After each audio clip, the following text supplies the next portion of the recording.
আচ্ছা, সারাদিনের ক্লান্তি আর একটা অস্বাস্থ্যকর লাইফস্টাইলের চক্কর থেকে কি বের হওয়ার কথা ভাবছেন? তাহলে চলুন আজ আমরা এমন একটা সহজ কিন্তু দারুণ শক্তিশালী রুটিন দেখে নিই, যেটা শুধু আমাদের খাদ্যাভ্যাসই বদলাবে না, বরং একটা লম্বা, সুস্থ জীবনের দিকে এগিয়ে নিয়ে যাবে। একটা খুব পুরনো কিন্তু সত্যি কথা আছে, স্বাস্থ্যই সকল সুখের মূল। আর এই সহজ কথাটা দিয়েই কিন্তু আমাদের আজকের পুরো আলোচনাটা শুরু হচ্ছে। কারণ সত্যি বলতে কি, শরীরটা যদি ঠিক না থাকে তাহলে আসল সুখ পাওয়াটা কিন্তু বেশ কঠিন। আর এই স্বাস্থ্যের ব্যাপারটা কিন্তু সরাসরি আমাদের খাবারের অভ্যাসের সাথে জুড়ে আছে। মানে আমরা যা খাই, আমাদের শরীর কিন্তু ঠিক সেভাবেই নিজেকে গড়ে তোলে। বলতে পারেন আমাদের শরীরটা যেন আমাদের খাবারেরই একটা জীবন্ত আয়না। তো চলুন আমাদের এই যাত্রার প্রথম ধাপে পা রাখা যাক, আর সেটা হলো আমাদের শরীর আর আমাদের অভ্যাস।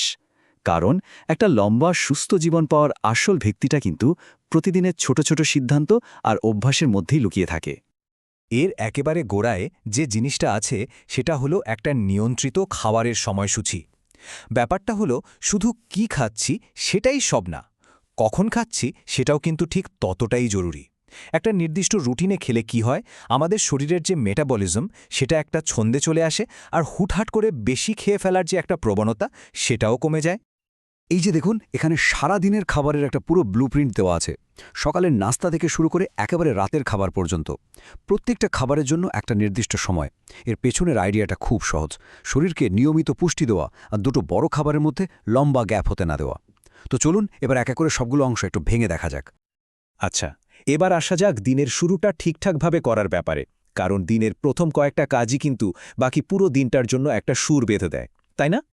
দিনের শুরুটা করার জন্য দুটো খুব সহজ কিন্তু দারুণ কাজের স্টেপ আছে। ১ নম্বর, ঘুম থেকে উঠেই সাথে সাথে ৫৫০ মিলিমিটার পানি পান করা। এটা সারা রাতের পর শরীরটাকে একদম জাগিয়ে তোলে। আর ২ নম্বর, সকাল ৭:৩০ থেকে ৮:৩০টার মধ্যে নাস্তাটা সেরে ফেলা। এটা সারা দিনের জন্য শরীরের মেটাবলিজম ইঞ্জিনটাকে স্টার্ট করে দেয়। এবার পানি পান করার একটা খুব জরুরি নিয়ম নিয়ে কথা বলা যাক। নিয়মটা হলো প্রত্যেকটা বড় খাবারের ঠিক ১ ঘন্টা আগে ২৫০ মিলিলিটার পানি পান করতে হবে। এটা আমাদের পেটকে খাবারের জন্য রেডি করে, আর বেশি খেয়ে ফেলার ইচ্ছেটাকেও কমায়। আর খাওয়ার ঠিক ১৫ মিনিট পর আরও ২৫০ মিলিলিটার পানি, এটা হজমের প্রক্রিয়াটাকে অনেক সহজ করে তোলে। বেশ, সকালটা তো গেল। চলুন এবার দেখি দিনের মাঝের সময়টাতে কি করতে হবে। এই সময়টাতে শরীরের এনার্জি লেভেল ধরে রাখা আর ঠিকঠাক পুষ্টি পাওয়াটা কিন্তু খুব জরুরি। সকাল ১০:৪৫ থেকে ১১:৪৫-এর মধ্যে একটা হালকা নাস্তার কথা বলা হচ্ছে। এটা কিন্তু বেশ স্ট্র্যাটেজিক একটা মুভ। এর আসল কারণটা হলো দুপুরের খাবারের সময় যাতে একেবারে ক্ষুধার্ত হয়ে পড়তে না হয়, কারণ ওই রকম প্রচণ্ড ক্ষুধা লাগলেই কিন্তু আমরা বেশি খেয়ে ফেলি। তো বড় খাবারগুলো মানে লাঞ্চ বা ডিনার, সেগুলো কেমন হওয়া উচিত? আমাদের লক্ষ্য হবে একটা পারফেক্ট প্লেট তৈরি করা। চলুন তো দেখি এই আদর্শ প্লেট জিনিসটা আসলে কি। এই ছবিটা দেখলে বিষয়টা একদম পরিষ্কার হয়ে যাবে। খেয়াল করে দেখুন, একটা আদর্শ প্লেটের প্রায় ৪০%, মানে প্রায় অর্ধেকই হল ফল আর শাকসবজি। বাকি অংশে ২৫% কার্বোহাইড্রেট, ২৫% প্রোটিন আর ফ্যাট মাত্র ১০%। এই সহজ হিসেবটা মাথায় রাখলেই শরীর তার দরকারি সব পুষ্টি পেয়ে যাবে। দিনের প্রায় শেষ ভাগে চলে এসছি আমরা। এবার দেখব বিকেল আর সন্ধ্যায় কি করলে দিনটা ভালোভাবে শেষ করা যায় আর শরীর একটা আরামের ঘুমের জন্য তৈরি হতে পারে। ঠিক সকালের মতো বিকেল ৫:৩০ থেকে ৬:৩০টার মধ্যে আরেকটা হালকা নাস্তা। কারণটা একই, রাতের খাবারের সময় যেন খুব বেশি ক্ষুধা না লাগে। কারণ ঘুমানোর ঠিক আগে একটা ভারী ডিনার কিন্তু আমাদের ঘুমটাকেই নষ্ট করে দিতে পারে। এই নাস্তাটা সেই ঝুঁকিটা কমায়। দিনের একদম শেষে শরীরকে শান্ত করার জন্য আছে দুটো ফাইনাল স্টেপ। প্রথমটা হলো রাত ৮টা থেকে ১০টার মধ্যে রাতের খাবারটা শেষ করে ফেলা। এতে হজমের জন্য যথেষ্ট সময় পাওয়া যায়। আর দ্বিতীয়ত, ঘুমাতে যাওয়ার প্রায় ৪৫ মিনিট আগে ২৫০ মিলিমিটার পানি পান করা। এটা শরীরকে হাইড্রেটেড রাখে আর একটা ভালো ঘুমের জন্য তৈরি করে। এতক্ষণ তো আমরা সময় নিয়ে কথা বললাম, কিন্তু শুধু সময় মেনে খেলেই তো হবে না, কি খাচ্ছি সেটাও তো দেখতে হবে। চলুন এবার দেখি কোন খাবারগুলো আমাদের বন্ধু আর কোনগুলো শত্রু।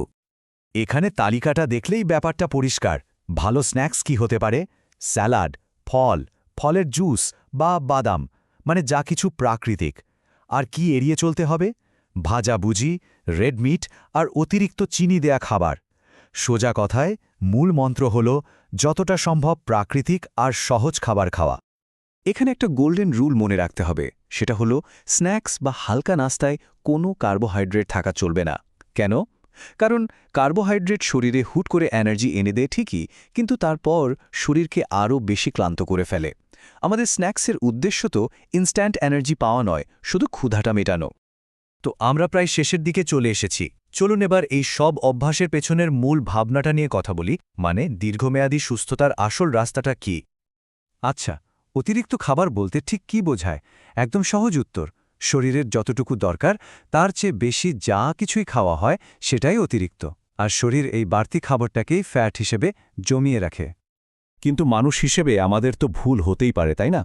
যদি কোনোদিন একটু বেশি খাওয়া হয়েই যায়, তাহলে এটা নিয়ে একদমই গিল্টি ফিল করার কিছু নেই। সমাধানটা কিন্তু খুবই সহজ। সেদিন শুধু একটু বেশি হেঁটে নিলেই হবে। ওই বাড়তি ক্যালোরিটা সহজেই বার্ন হয়ে যাবে। তাহলে শেষ কথা হলো এটাই, আমাদের আজকের শরীরটা কিন্তু একদিনের ভুল বা একদিনের ভালো কাজের ফল নয়। এটা আমাদের লম্বা সময়ের অভ্যাসের ফল। তাই এটাতে কোনো ভালো পরিবর্তন আনতেও কিন্তু ধৈর্য আর লম্বা সময়ের একটা চেষ্টা দরকার। তাড়াহুড়ো করে ফল পেতে গেলে বরং ক্ষতি হতে পারে। এই পুরো আলোচনার পর শেষ প্রশ্নটা শুধু একটাই, নিজের স্বাস্থ্যের জন্য আজ কোন ছোট পদক্ষেপটা নেওয়া যেতে পারে? কারণ মনে রাখতে হবে, প্রত্যেকটা বড় পরিবর্তনের শুরুটা কিন্তু হয় এরকমই একটা ছোট পদক্ষেপ দিয়ে।